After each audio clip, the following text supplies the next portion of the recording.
आइए कविता समझते हैं।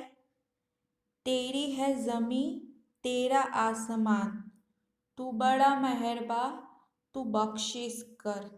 हे ईश्वर, ये ज़मीन का अर्थ है ज़मीन।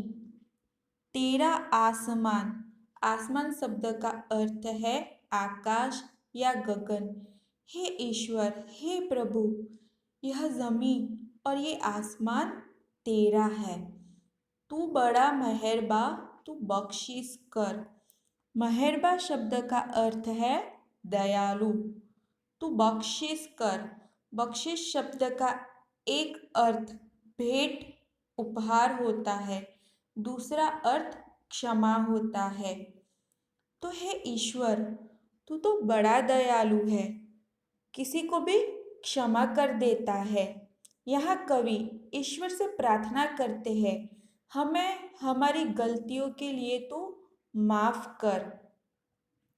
ये धरती, ये आसमान, ये पूरा विश्व, ये सब तेरा है। तू बड़ा दयालु है।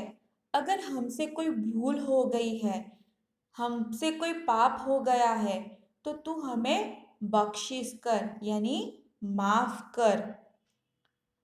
सभी का है तू सभी तेरे, खुदा मेरे तू बख्शिश कर।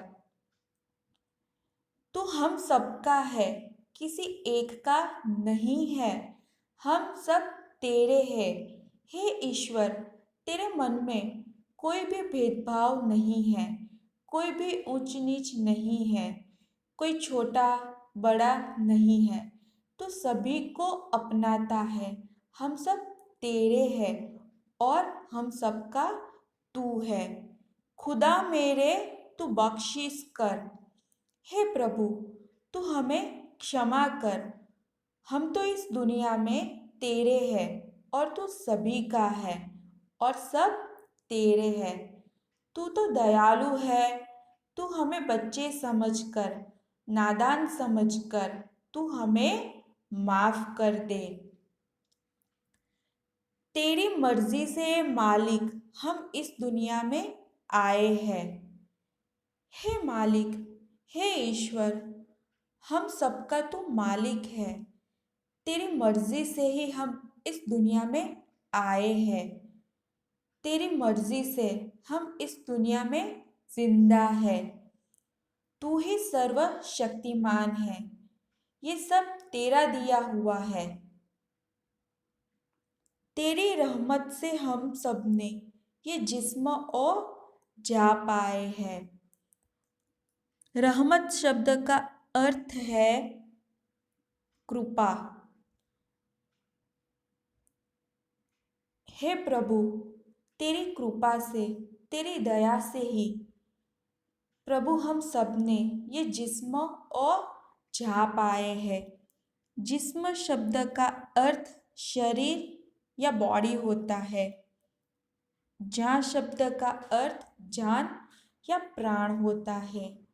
तेरी दया से ही हम सब ने ये जिस्म, शरीर और जान प्राण पाए हैं।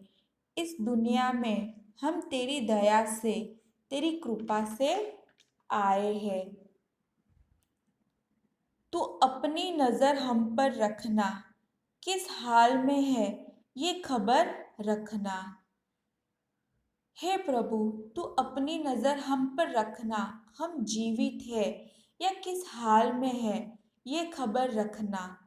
उदाहरण के तौर पर, जैसे हमारे माता पिता हम पर नज़र रखते हैं। अगर हम स्कूल से या ट्यूशन से आने में थोड़ी भी देर हो जाती है, तो माता पिता चिंतित हो जाते हैं। वे सदैव हम पर नज़र रखते हैं।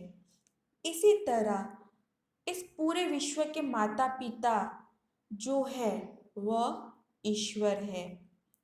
तू हम पर तेरी नज़र बनाए रखना, किस हाल में है ये खबर रखना। हे ईश्वर, हम किस हाल में है, खुशी में है, दुख में है या किसी मुसीबत में है, हम कैसे है ये सदाई तू खबर रखना। तेरी है ज़मी तेरा आसमान, तू बड़ा मेहरबा तू बख्शिश कर। तू चाहे तो हमें रखे, तू चाहे तो हमें मारे, तेरे आगे झुका के सर खड़े हैं आज हम सारे। तू चाहे तो हमें रखे, तू चाहे तो हमें मारे। हे ईश्वर, यह तेरा दिया हुआ जीवन है। तेरी दी हुई इस धरती और आकाश के नीचे रहते हैं। हम पर पूरा अधिकार तेरा है। तू चाहे तो हमें जीवित रख, तू चाहे तो हमें मारे। अगर हमसे कोई भूल हो गई हो तो उसके लिए माफ कर सकता है या सजा भी दे सकता है। तेरे आगे झुका के सर खड़े हैं आज हम सारे। हे ईश्वर, हमसे कोई भूल हुई है तो हम तेरे आगे सर झुका के खड़े हैं। हम सारे बच्चे तुझसे माफ़ी मांगते हैं कि अगर हमसे कोई भूल हुई है, तेरे इस संसार में हम अगर अच्छे से रहने के लायक नहीं हैं और हमसे कोई अधर्म हुआ है, तो तू चाहे तो हमें जीवित रख सकता है या तू चाहे तो हमें मार भी सकता है। इसलिए हम तेरे आगे सर झुकाकर खड़े हैं। तू जो चाहे सजा सुनाएगा वह हमें मंजूर है। ओ सबसे बड़ी ताकत वाले, तू चाहे तो हर आफत टाले। आफत शब्द का अर्थ मुश्किल होता है। हे ईश्वर, तू तो बड़ी ताकत वाला है। तू तो सर्वशक्तिमान है। तू चाहे तो हर आफत टाल सकता है। हम पर आई सारी मुश्किलों को तू टाल सकता है। तेरी है ज़मी तेरा आसमां, तू बड़ा मेहरबा तू बख्शिश कर। कवि ने इस कविता में यही सिखाया है कि हमें ईश्वर से प्रार्थना करें। हम हमारी सारी गलतियों के लिए माफ़ी मांगे तो ईश्वर इतना दयालु है कि हमारे हर एक भूल को वह माफ़ कर देगा।